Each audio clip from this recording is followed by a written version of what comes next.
पीछे मंच पे है, 1 सेकंड में 2 मिनट में ऊपर आ रही हैं। और आज जब प्रियंका जी आपके बीच आएंगी, उन्हें मुस्तफाबाद का यह आवाम एहसास करा देगा कि जब मुस्तफाबाद जल रहा था तो हमारे बीच राहुल गांधी जी थे। Priyanka Gandhi, Priyanka Gandhi, Congress party, Congress party. प्रियंका जी हमारे बीच आ गई हैं, तो साथियों जोरदार नारे से स्वागत करें। प्रियंका गांधी, कांग्रेस पार्टी। हमारे बीच हसन साहब, अली साहब ने उनको रिसीव कर लिया और प्रियंका जी हमारे बीच आ चुकी है। जोरदार नारे के साथ स्वागत करें Priyanka Gandhi, Priyanka Gandhi, Priyanka Gandhi, Priyanka Gandhi, Congress party. Priyanka Gandhi, Congress party. Priyanka Gandhi, Congress party. हमारे बीच प्रियंका जी आ गई हैं। मैं गुजारिश करूंगा यहां के प्रत्याशी अली मेहंदी साहब और हसन अहमद साहब से और रबी और नाजिया जावेद साहब से, आप प्रियंका जी को भेंट देकर के स्वागत करें, स्वागत करें। प्रियंका गांधी, कांग्रेस पार्टी। प्रियंका गांधी, कांग्रेस पार्टी। साथियों प्रियंका जी को लगना चाहिए मुस्तफाबाद में है प्रियंका गांधी। मैं कांग्रेस प्रत्याशी भाई अली मेहंदी से निवेदन करूंगा, कृपया आए और अपना भाषण दें।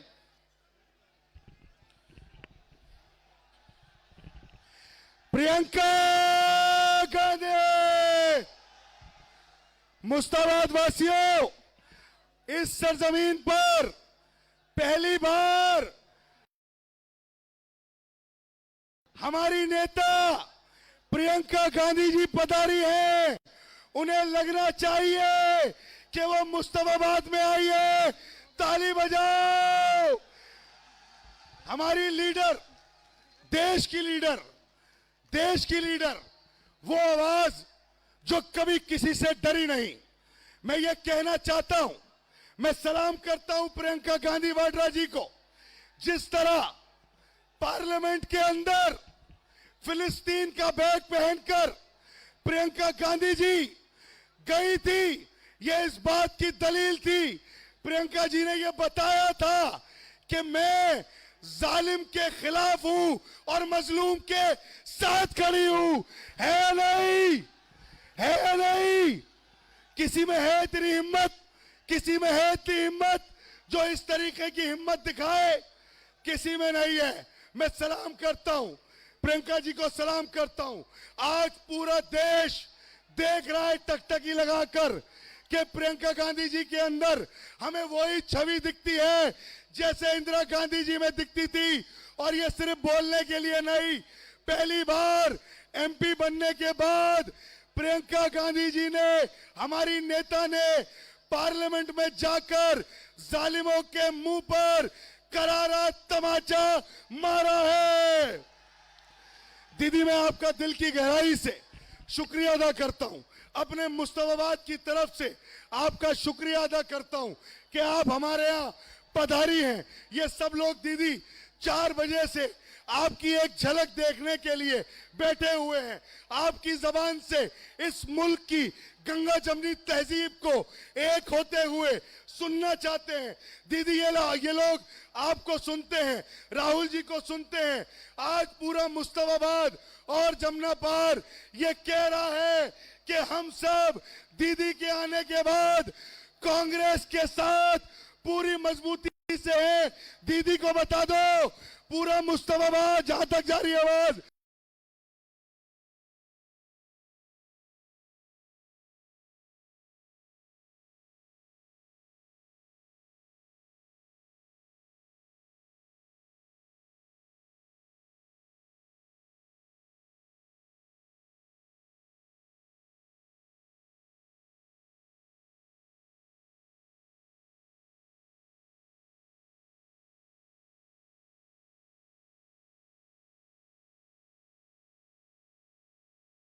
तुम कांग्रेस के साथ हो, कांग्रेस को जिताओगे।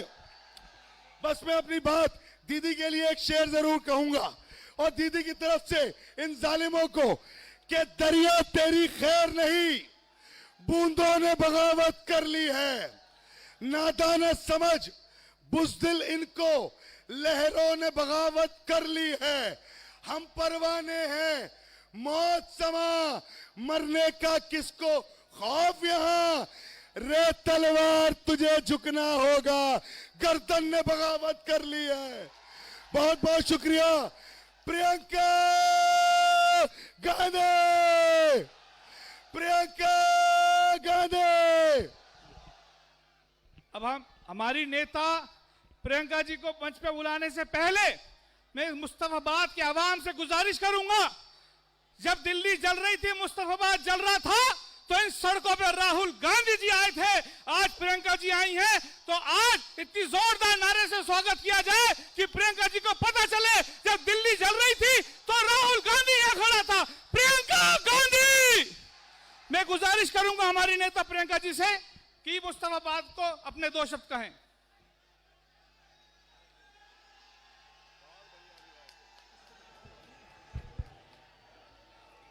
बहुत समय से इंतजार कर रहे हैं, लेकिन इतनी दूर क्यों हैं आप? दिख रही हूं नहीं? हसन अहमद जी, दानिश अबरार जी, श्री अली मेहंदी जी और श्री ईश्वर बागड़ी जी, मंच पर उपस्थित सभी कांग्रेस के नेतागण, मेरी प्यारी बहनें, मेरे प्यारे भाइयों, आप सबका इस मीटिंग में आज बहुत बहुत स्वागत। बहुत समय से इंतजार कर रहे हैं इसलिए मैं ज्यादा देर नहीं लूंगी। कुछ खास बातें आपसे करना चाहती हूं। देखिए, चुनाव आ गया है और चुनाव के समय आप सब जानते हैं कि किस तरह से आपके सामने सब नेता आते हैं, प्रचार करते हैं, अपनी बात रखते हैं कि नहीं? मेरी बहनें भी बैठी हुई हैं खूब सारी। तो इस समय सबसे जरूरी बात क्या होती है? आपके मन में कौन सी बात होनी चाहिए? आप सब नेताओं की बातें सुनते हैं, उनका प्रचार सुनते हैं। आप तो बहुत समझदार हैं, जान जाते हैं कि कौन सच बोल रहा है, कौन झूठ बोल रहा है, कौन बड़ी बड़ी बातें कर रहा है, कौन सच्चाई की बात कर रहा है, कौन आपकी समस्याओं को समझ रहा है, कौन समझ नहीं पा रहा है। ये सब बातें लगभग आप समझ लेते हैं। मैं यहां इसलिए आई हूं क्योंकि मैं आपको ये कहना चाहती हूं कि चुनाव को हल्के में मत लीजिए। ये चुनाव जो होता है बहुत ही ज्यादा महत्वपूर्ण होता है। किसके लिए?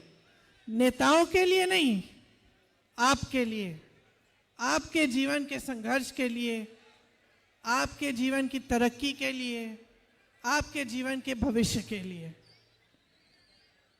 देखिए, सरकार होती किस लिए है? इस देश की खासियत यह है कि यह देश लोकतंत्र है। खासियत यह है कि हमारे देश में जो संविधान बना वो सबके लिए बना। तो जो सरकार होती है उसे समान दृष्टि से सबको पहचानना चाहिए। हमारा संविधान कहता है कि सबके अधिकार समान है। इसका मतलब है कि यहां बैठी मेरी बहनें, यहां बैठे मेरे भाई, आपके जो अधिकार हैं वो हमारे अधिकारों से अलग नहीं है। हमारे संविधान ने आपको वोट दिया, वोट की शक्ति दी। ये वोट की शक्ति क्या है? ये वो अधिकार है जो आपके पास भी है, प्रधानमंत्री के पास भी है, इन नेताओं के पास भी है। सबका समान अधिकार है।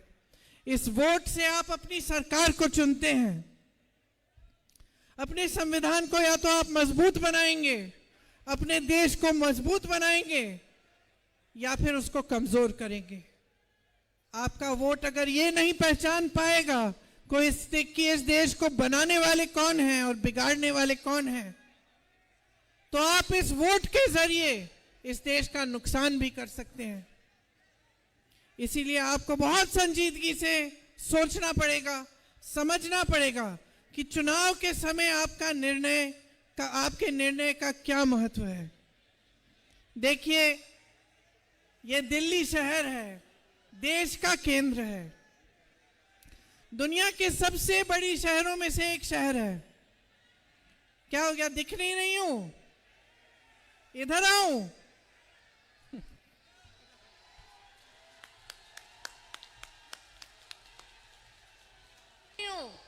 अब दिख रही हूं?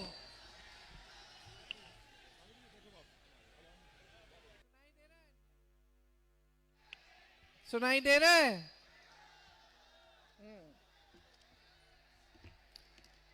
तो मैं कह रही थी कि ये जो हमारा शहर है, ये दुनिया में से सबसे बड़ी शहरों में गिना जाता है।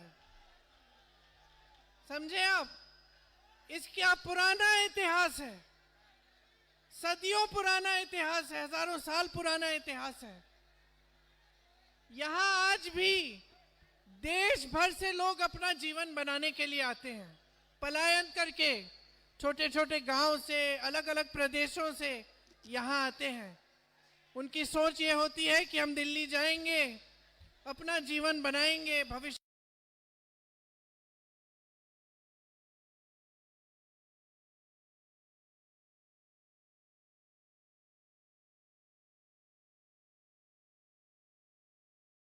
को मजबूत करेंगे। यहां आकर मुश्किल से मुश्किल परिस्थितियों का सामना करना पड़ता है, संघर्ष होता है। गांव छोड़ के आते हैं, यहां रहते हैं, परिवार गांव में होता है, छोटे छोटे कमरों में 4-5 लोग इकट्ठे रहते हैं, संघर्ष करते हैं, कहीं नौकरी ढूंढते हैं। जब अपना परिवार ला पाते हैं, परिवार को भी ले आते हैं, परिवार के अन्य सदस्य नौकरी करते हैं और इस तरह से अपना गुजारा करके अपने बच्चों का भविष्य मजबूत बनाने की कोशिश करते हैं। यहां मेरी बहनें बैठी हैं, ये नहीं है कि घर पे बैठती हैं। अगर इस शहर में महिला रहती है तो कहीं ना कहीं वो भी काम कर रही है, किसी के घर में काम कर रही होगी या जॉब कर रही होगी यहाँ, या अपनी मेहनत, अपना हुनर कहीं और दिखाकर कमाई करती होगी। तो आज जो परिस्थितियां हैं वो ये हैं कि हर परिवार में एक नहीं 2-3 सदस्य काम करते हैं। आप मेरी बहनें जब जॉब करने जाती हैं या किसी के घर में काम करती हैं, किसी ऑफिस में काम करती हैं, फिर भी घर आके मेहनत करती हैं, फिर भी आपको घर आके अपने बच्चों को संभालना पड़ता है। किसने खाना खाया, नहीं खाया, कौन बीमार है, किसने पढ़ाई की, नहीं की, तो आपकी तो दुगनी मेहनत है। और आज सबसे बड़ी समस्या क्या है? सबसे बड़ी समस्या यह है कि चाहे आप जितनी भी मेहनत कर लो, चाहे अपना छोटा बिजनेस आपने शुरू ना किया हो, छोटे दुकानदार ना हो आप, या कहीं मजदूरी कर रहे हो या कहीं पे आप नौकरी कर रहे हो, चाहे आपके घर में महिलाएं भी काम कर रही हैं, आप भी काम कर रहे हो, अन्य सदस्य काम कर रहे हैं, फिर भी पैसे काफी नहीं हो रहे हैं, फिर भी गुजारा करना मुश्किल हो गया है। आज परिस्थितियां ये हैं कि चुनाव के समय जो आम आदमी के पार्टी के नेता आते हैं, वो आपके सामने जो इश्यूज उठाते हैं, जो बातें उठाते हैं, उससे आपकी महंगाई की जो सफर है, जो संघर्ष है, जो महंगाई से आप जूझ रहे हैं, उसकी बात नहीं है। आज आम आदमी के नेता क्या कह रहे हैं? मोदी जी के राजमहल की बात कर रहे हैं। और आज भाजपा के नेता क्या कह रहे हैं? केजरीवाल जी के शीश महल की बात कर रहे हैं। यही बातें हो रही है ना मंच पर आपके सामने, कि किसने कितना पैसा खाया, किसने कितना बड़ा महल बनाया। तो आप सोचिए आपकी बात कौन कर रहा है। आप सोचिए कि क्या यही है आपके इशू आज?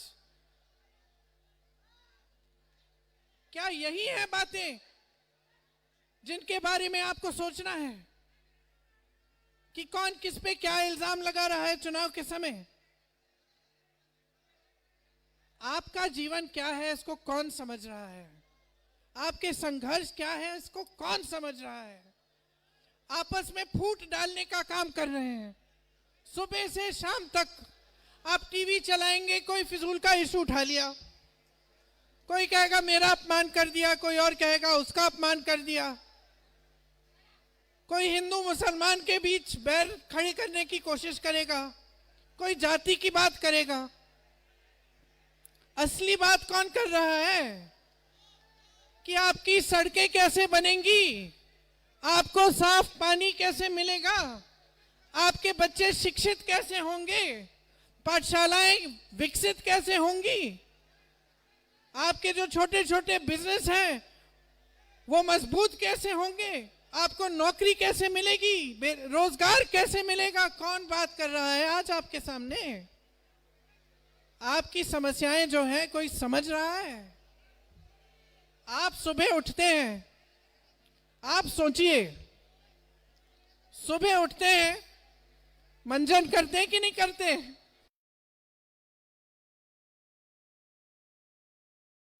किया करो।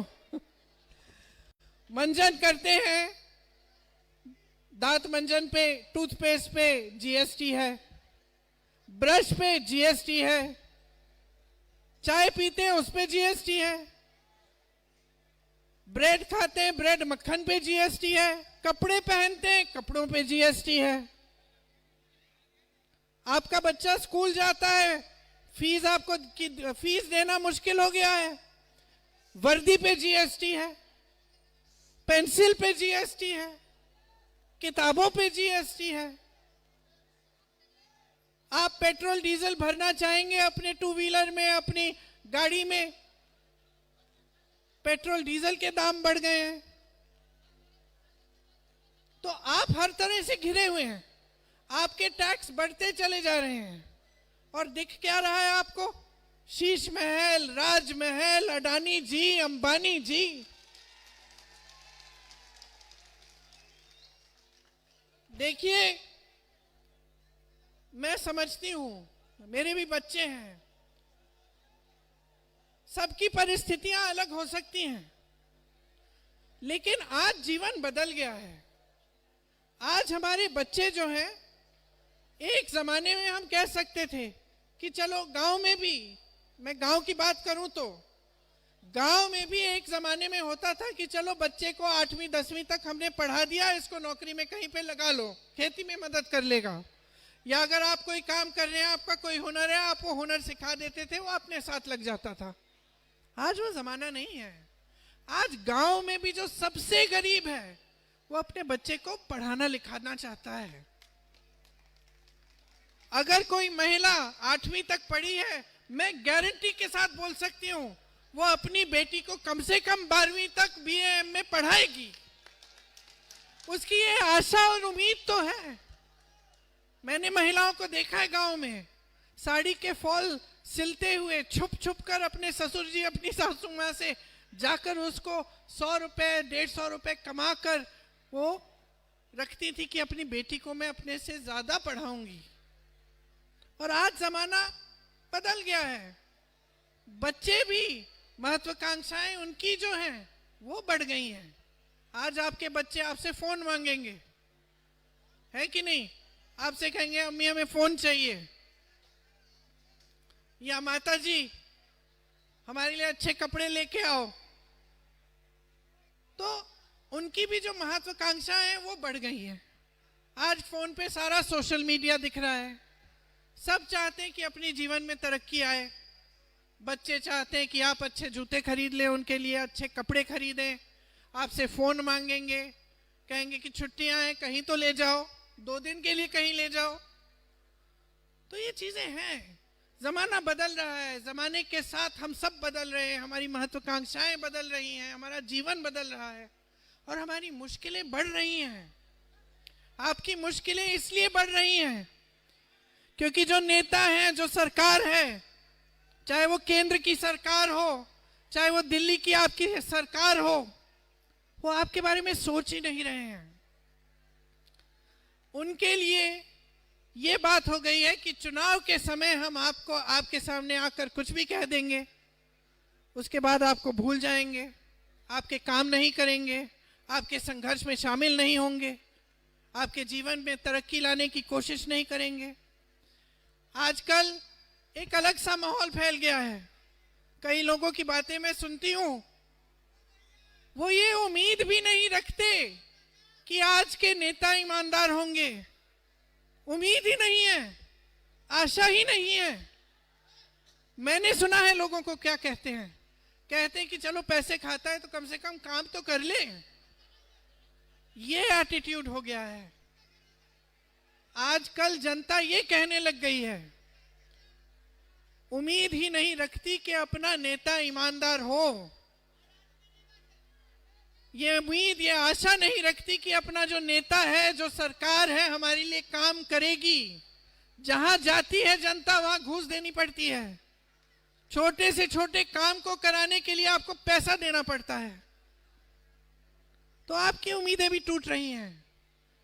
और आप हर जगह यही देख रहे हो कि चुनाव के सामने समय तो बड़ी बड़ी बातें, उसके बाद कोई परिस्थिति नहीं बदलती, जीवन नहीं बदलता।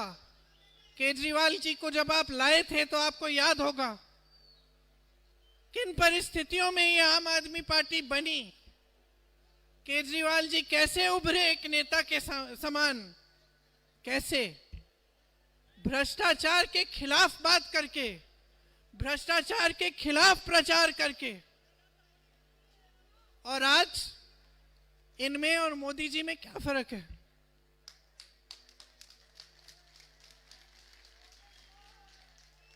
कहीं शीश महल, कहीं राजमहल। मोदी जी कहते हैं कि नेहरू जी की वजह से सब गलत हो रहा है, अपनी खुद कोई जिम्मेदारी नहीं लेते, अपनी बात कभी नहीं कहते कि 10 सालों में मैंने क्या किया। कहते हैं कि वो फलाने कांग्रेस की सरकार में ऐसा हुआ इसलिए ये वो। केजरीवाल जी मोदी जी को दोष देते हैं। एक तरफ मोदी जी को नेहरू जी मिल गए, दूसरी तरफ केजरीवाल जी को मोदी जी मिल गए। काम कौन कर रहा है? जिम्मेदारी कौन ले रहा है? मेरी दादी इंदिरा गांधी जी कहती थी, 2 तरह के इंसान होते हैं, 2 तरह के व्यक्ति होते हैं। एक जो काम करता है, चुपचाप काम में लगता है, काम करता है। दूसरा जो बहाने बनाता है और किसी और के काम का श्रेय लेता है। अब आपके सामने जो नेता हैं, चाहे नरेंद्र मोदी जी हों, चाहे केजरीवाल जी हों, आप बताइए किस तरह के इंसान हैं, पहले कि दूसरे? दूसरे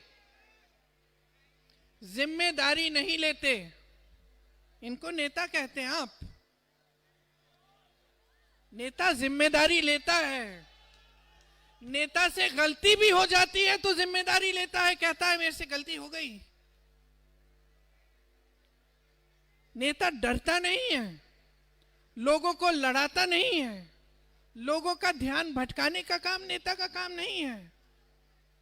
नेता का काम है कि लोगों को दिखाए कि ये जो आपकी समस्याएं हैं, इनको हल करने के लिए हम कैसे काम कर रहे हैं, हम क्या काम कर रहे हैं।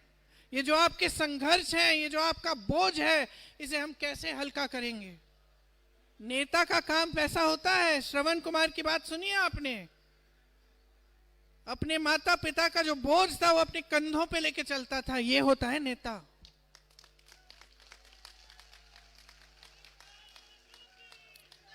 नेता वो होता है जो एकदम निडर होके, निर्भय होके सच बोलता है, वो नेता होता है। आपने राहुल गांधी को देखा है, वो नेता है। चाहे किसी को बात पसंद आए नहीं आए, किसी को सच कड़वा लगे, फिर भी सच बोलने से नहीं कतराते। वो नेता जो 4000 किलोमीटर पैदल आपके लिए चलता है कि ये देश एक होना चाहिए, वो नेता है। ये तो कायर हैं, ये तो कायर हैं, दोनों समान हैं, भ्रष्ट हैं, कायर हैं। ये पहले अपने लिए करेंगे, उसके बाद जनता के बारे में सोचेंगे। यही इनकी परंपरा रही है। अगर भाजपा की आप पूरी राजनीति देखेंगे तो शुरू से अंत तक फूट फैलाने की राजनीति है। यहां दिल्ली में देखिए, यहां शीला दीक्षित जी थी, वो नेता थी, कितना काम किया उन्होंने, और आज उनकी दिल्ली को देखिए, हवा को देखिए। आपके छोटे छोटे बच्चे नेबुलाइजर ले रहे हैं, सांस नहीं ले पा रहे हैं। प्रदूषण इतना बढ़ गया है और इनकी तू तू मैं में कुछ नहीं है। यहाँ सड़कें नहीं बनी है ठीक ढंग से, पानी नहीं मिल रहा है आपको, महंगाई से आप जूझ रहे हैं, हर जगह बेरोजगारी ही बेरोजगारी, और आपको कोई पूछ रहा है? आप सोचिए, यहां पलायन करके इतने लोग आते हैं, कोशिश करते हैं अपना जीवन बनाने का। सरकारी विभागों में 25,000 से ज्यादा पद खाली पड़े हैं। भाई क्यों नहीं भरे? कोई कमी है बेरोजगार बच्चों की? भर लो ना, कौन रोक रहा है आपको?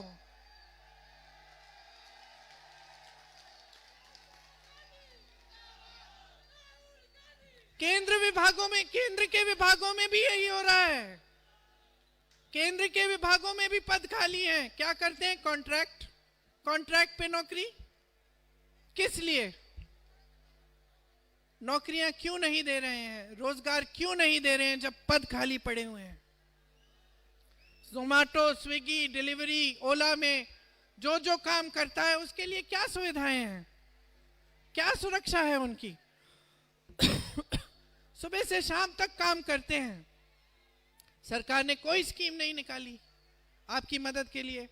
आप ऑटो रिक्शा चलाते हो, बहुत बातें की केजरीवाल जी ने, आम आदमी पार्टी ने आपके लिए, फिर क्या हुआ?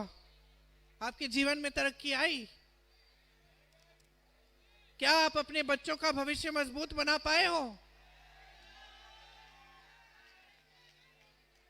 तो हर जगह, हर तरफ परेशानी ही परेशानी है, और इन परेशानियों के बीच में जो सच्चाई है वो आपको कोई नहीं बता रहा है। सच्चाई ये है कि हमारी अर्थव्यवस्था आज चौपट हो रही है। सच्चाई ये है कि शेयर बाजार गिर रही है, रुपया गिर रहा है। जब रुपया गिरा था मनमोहन सिंह जी के समय में, तो ये लोग चीख रहे थे, चिल्ला रहे थे कि भाई रुपए को देखो इतना गिर गया है, ऐसा हो गया, वैसा हो गया। अब मुंह बंद क्यों है? इनके राज में इतना गिरा है रुपया, सबका नुकसान हो रहा है। ईएमआई महंगी हो गई है, दर बढ़ते चले जा रहे हैं। मिडिल क्लास पे टैक्स का कितना बोझ है। मैंने जीएसटी की बात की, हर चीज पे जीएसटी है। छोटे दुकानदार, छोटे बिजनेस, जो हमारी देश की रीढ़ की हड्डी हैं, ये सारी दुकानें जो यहां हैं, कमा ही नहीं पा रहे हो। आपकी कमाई कम हो कितनी भी हो, आपको सीए रखना पड़ रहा है। हर चीज पे अलग अलग जीएसटी है। आपको मजबूत करने का काम कोई नहीं कर रहा। आप रोजगार देते थे, छोटे छोटे बिजनेस रोजगार देते थे, आपको दुर्बल किया जा रहा है। पीएसयू रोजगार देते थे। ये लोग कहते हैं ना, नेहरू जी का नाम बहुत लेते हैं। तमाम पीएसयू जो नेहरू जी ने बनवाए, क्या कर रहे हैं ये लोग? सब अडानी जी को बेच रहे हैं। बेच क्या, दे रहे हैं। हमारे हवाई अड्डे, बंदरगाह,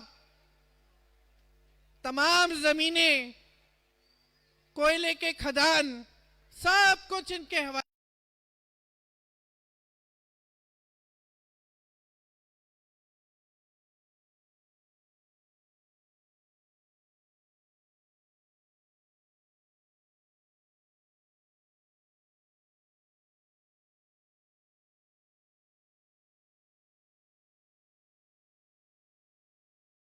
कर रहे हैं। आपके बच्चे सोशल मीडिया पे इनकी शादियां देख रहे हैं, किनके कितने कितने बड़े गहने हैं, और आप अपने बच्चे की फीस भर नहीं पा रहे हो। तो कौन कहता है कि अमीर नहीं हो जाओ भाई, कमाया है तुमने तो हो जाओ, लेकिन देश की संपत्ति तुम्हें मुफ्त में मिल जाए और फिर तुम ऐश करो। और देशवासी जूझ रहे हैं महंगाई से, कोई बीमार पड़ता है अस्पताल नहीं पहुंचा पा रहे हैं, सुविधा ही नहीं है। कोई घर पे बीमार पड़ जाता है तो क्या करना पड़ता है आपको, प्राइवेट में जाना पड़ता है। सुविधा ही नहीं है ठीक ढंग की आपके लिए। बहुत बड़ी बड़ी बातें हैं पाठशालाओं की, अस्पतालों की, लेकिन जमीन पर धरातल पर कुछ नहीं है।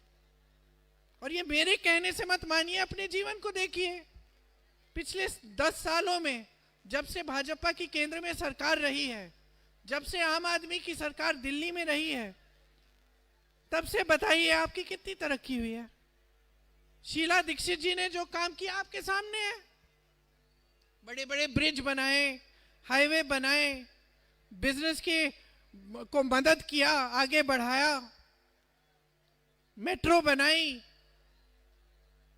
जिस जिस चीज का शिलान्यास शीला जी ने किया, उसका श्रेय ये लोग ले रहे हैं। मेट्रो में बैठ के सफर कर रहे हैं मोदी जी। लेकिन सच्चाई तो आपके सामने है ना।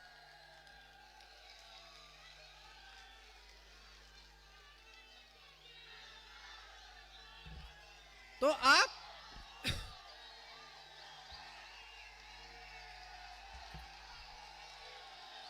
गिनाऊं, मैं शीला जी के काम गिनाऊं? लिखा है मेरे पास। सुनिए, कांग्रेस पार्टी की जो यहां दिल्ली में सरकार थी, शीला जी के नेतृत्व में क्या क्या किया उन्होंने। देश की सर्वश्रेष्ठ मेट्रो दिल्ली में बनानी शुरू की, कॉलोनियों का नियमितीकरण किया, पानी और सुअर के लिए सुधार की योजनाएं बनाई, बेहतरीन सड़कें और ट्रैफिक का सिस्टम बनवाया, दिल्ली का सुंदरीकरण किया, सैकड़ों पार्क बने, ग्रीन एरिया बढ़ाया, सीएनजी बसेस में डलवाई ताकि ये प्रदूषण कम हो, 70 फ्लाईओवर बनाए, अंडरपास बनाए, सिग्नेचर ब्रिज बनाया, मॉल बनाए, बिजनेस कॉम्प्लेक्स बनाया, नया सचिवालय बनाया, कनॉट प्लेस का सुंदरीकरण कराया, नए सरकारी आवास बनाए, मजबूत इंफ्रास्ट्रक्चर बनाया। श्री मनमोहन सिंह जी और श्रीमती शीला दीक्षित जी ने जितना किया वो सब आपके आंखों के सामने है। मैं इन सबसे पूछना चाहती हूं मोदी जी से, मोदी जी आपने क्या किया? आपने क्या किया दिल्ली के लिए? केजरीवाल जी आपने दिल्ली के लिए क्या किया? थोड़ी सी हिम्मत कर लीजिए, अपनी कायरता को 2 मिनट के लिए परे करके और इस देश की जनता को, दिल्ली की जनता को बता दीजिए क्या किया है आपने। आपने फूट फैलाई है, ये सब जनता जानती है। आपने फिजूल के मुद्दे उठाए हैं हर बार, हर चुनाव में, ऐसे मुद्दे जिससे कोई मतलब नहीं है जनता का, जनता के संघर्षों का। आपने एक चुनाव में एक बार इस देश की जनता के काम की बात नहीं की। सच्चाई ये है, असलियत ये है। और आज हम यहां खड़े हैं, आज हम यहां खड़े हैं कि देश की सारी संपत्ति कुछ गिने चुने लोगों के हाथों में है। कर्ज माफ होते हैं उनके, कर्ज उठाती है जनता। बेटी की शादी करनी पड़ती है तो कर्ज उठाना पड़ता है, बच्चों को ट्यूशन पढ़ाना पड़ता है, इम्तिहान कराने के लिए तो कर्ज उठाना पड़ता है। देश के गांव गांव में खेती करनी पड़ती है, कर्ज उठाना पड़ता है। 50-50 हजार रुपए के, लाख रुपए के लिए लोग आत्महत्या कर रहे हैं, किसान आत्महत्या कर रहे हैं, स्टूडेंट परीक्षा देकर आत्महत्या कर रहे हैं क्योंकि दे देकर थक गए हैं और घोटाले पे घोटाला होता है। माँ बाप लोन लेके फीस भर रहे हैं। बच्चों को शर्म आती है कि माँ बाप इतना संघर्ष कर रहे हैं लेकिन हमें रोजगार नहीं मिल पा रहा है। ये हालत बना दिया इन लोगों ने। आप कांग्रेस की सरकारों को देखो, मेरी बातों पे मत जाओ, मेरी बातों पे मत जाओ। कांग्रेस की सरकारों को देखो, कहां कहां क्या क्या हो रहा है। राजस्थान, मध्य प्रदेश, छत्तीसगढ़ और तेलंगाना और कर्नाटक में जब जब हमारी सरकार थी, हमने किसानों का कर्ज माफ किया। हिमाचल में महिलाओं को 1500 रुपए हर महीने मिलते हैं। कर्नाटक में 2000 रुपए मिलते हैं। झारखंड में 2500 रुपए मिलते हैं। कर्नाटक, तेलंगाना और झारखंड में 200 यूनिट बिजली की मुफ्त में मिल रही है आज के दिन। तेलंगाना में कांग्रेस की सरकार है, 10 लाख तक मुफ्त इलाज है। हिमाचल प्रदेश में कैंसर के मरीजों के लिए मुफ्त इलाज है। हिमाचल और कर्नाटक में बुजुर्गों को घर बैठे इलाज की सुविधा दी जा रही है। राजस्थान में जब हमारी सरकार थी तो चिरंजीवी योजना थी, 25 लाख तक इलाज मुफ्त में हो रहा था।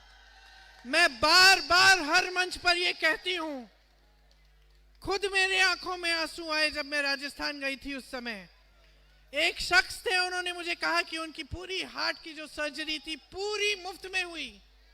किसी को कैंसर था, उसको सिर्फ 100 या 150 रुपए जो फॉर्म था उसको भरने की फीस देनी पड़ी, सारा इलाज मुफ्त हुआ।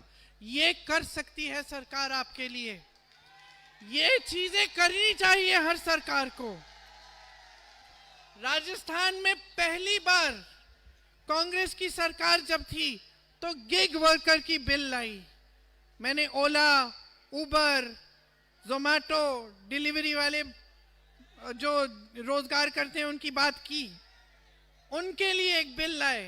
तेलंगाना में इनको 10 लाख का बीमा मिल रहा है, कर्नाटक में 4 लाख का बीमा मिल रहा है। मैं यहां आ रही थी, एक बस पे मैंने देखा मोदी जी का चेहरा और भाजपा का कमल का फूल, और उस पे लिखा है आपको गैस सिलेंडर 500 रुपए में मिलेगा। वाह वाह वाह वाह। अब चुनाव आ गया है तो आप 500 रुपए में दे सकते हैं। और इतने सालों से जो मेरी बहनें यहाँ पे 1200 रुपए, 900 रुपए, 1100 रुपए ऐसे बढ़कर गैस सिलेंडर के लिए दे रही थी, वो तो उस समय भी आप दे सकते थे क्या 500 रुपए के लिए? अगर आज दे सकते हैं तो उस समय दे सकते थे। उस समय क्यों नहीं दिया? क्योंकि वोटों का सौदा कर रहे हैं आप। वोटों का सौदा हो रहा है, झूठ बोला जा रहा है। पहचानिए मेरी बहनें और भाइयों, पहचानिए कि आपके साथ एक बहुत बड़ा खेल हो रहा है। गरीबों का घर बनाने के लिए कर्नाटका की सरकार मदद कर रही है, आज 3.5 लाख रुपए दे रही है। हिमाचल में 7 लाख रुपए मिल रहे हैं, तेलंगाना में 5 लाख रुपए मिल रहे हैं। कर्नाटक में जो हमारी गारंटी की योजनाएं हैं, सुन लीजिए, महत्वपूर्ण मुद्दा है। जो हमारी गारंटी की योजनाएं हैं उनसे हर परिवार को सालाना 55,000 रुपए का लाभ हो रहा है। हो रहा है। हम ये नहीं कह रहे हैं कि करेंगे, हम करके दिखा रहे हैं। इसीलिए मैं चाहती हूं कि आप समझें कि दिल्ली के लिए कांग्रेस पार्टी कौन सी गारंटी दे रही है। दिल्ली के लिए कांग्रेस पार्टी प्यारी दीदी योजना लाएगी, जिससे महिलाओं को हर महीने 2500 रुपए मिलेंगे। जीवन रक्षा योजना लाएंगे, जिससे 25 लाख तक आपको मुफ्त इलाज मिलेगा। युवा उड़ान योजना लाएंगे, जिसमें युवाओं को 1 साल की अप्रेंटिसशिप के लिए 8,500 रुपए हर महीने मिलेंगे। फ्री बिजली योजना लाएंगे, जिससे 300 यूनिट बिजली आपको मुफ्त में मिलेंगी।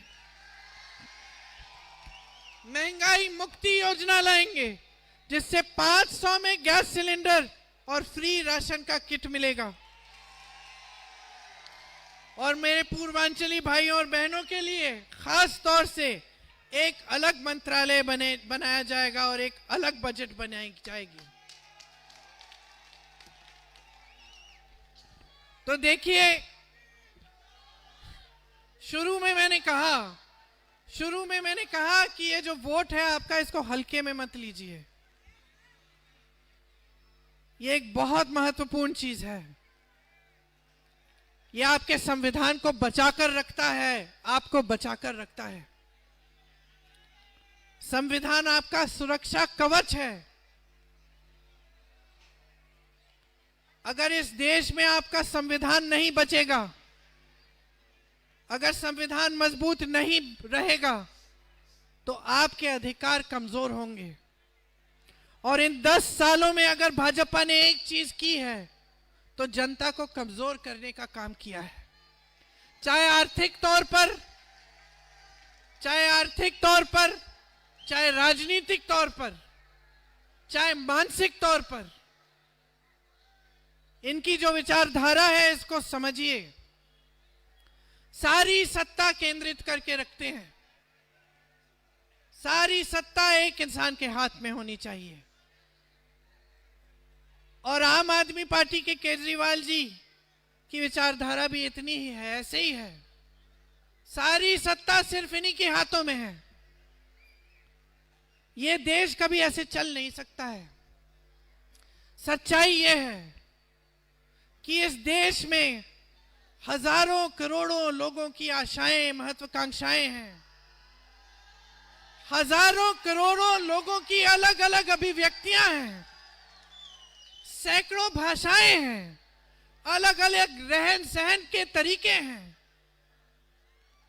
और ये भारत, ये देश हमारा अनोखा इसलिए है, इसकी खासियत ये है कि ये जितने भी लोग हैं, चाहे कितने भी अलग हों, इनका रहन सहन, इनके धर्म, इनकी जातियां, इन सब को समान दृष्टि से ये लोकतंत्र देखता है।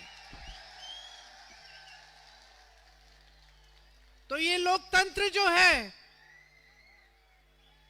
ये एक बहुत ही बड़ी चीज है। इसको समझना बहुत ही जरूरी है। ये लोकतंत्र वो चीज है जिससे आज तक ये देश बचा है। आसपास के देशों को देखिए, आज पाकिस्तान को देखिए, बांग्लादेश को देखिए, श्रीलंका को देखिए, नेपाल को देखिए और अपने भारत को देखिए। आज भारत बुलंद है, आज खड़ा है, आज मजबूत है, क्योंकि हमारे देश में हमेशा से, जब से हमें आजादी मिली, तब से लोकतंत्र मजबूत रहा। लेकिन इनके हाथों में पिछले 10 सालों से ये लोकतंत्र कमजोर होने लगा है। ये लोकतंत्र कमजोर होने लगा है, आपके अधिकार कमजोर होने लगे हैं, आपकी संपत्ति आपसे छीनी जा रही है, बड़े बड़े उद्योगपतियों को दी जा रही है। तो आप समझिए, ऐसी सरकार लाइए जो आपकी संपत्ति आपके जेब में वापस डाले। ये सारी स्कीमें जो हैं, ये लोग कहते हैं ना कि ये स्कीमें हो नहीं सकती, ये हो रही है जहां कांग्रेस की सरकार चल रही है। और इसलिए हो रही है क्योंकि आपसे चोरी नहीं हो रही है, क्योंकि जो आपकी संपत्ति है वो किसी बड़े उद्योगपति की जेब में नहीं डाल रही है कांग्रेस की सरकार। कांग्रेस की सरकार वापस आपको स्कीम बना कर दे रही है। इसलिए मैं आपसे आग्रह करती हूं कि 5 तारीख को कांग्रेस के उम्मीदवारों को भारी बहुमत से जिताइए। यहां ईश्वर भी हैं और अली भी हैं।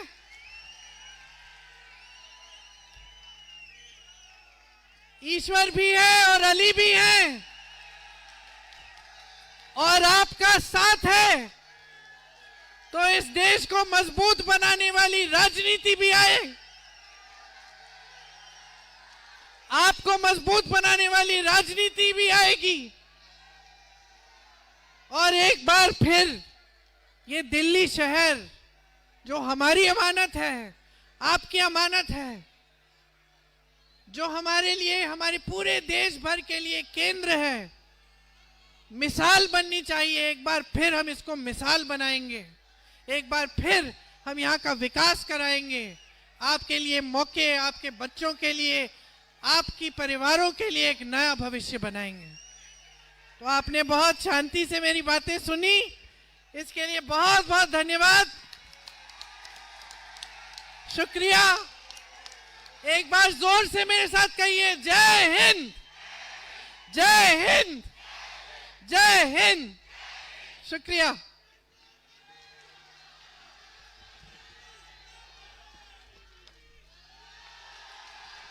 Priyanka Gandhi, Priyanka Gandhi, Rahul Gandhi, Rahul Gandhi, Congress party, Congress party, Ali mehndi, Ali mehndi, Congress party, Congress party, Ali mehndi, Rahul Gandhi, Rahul Gandhi, Rahul Gandhi, मोहर लगेगी।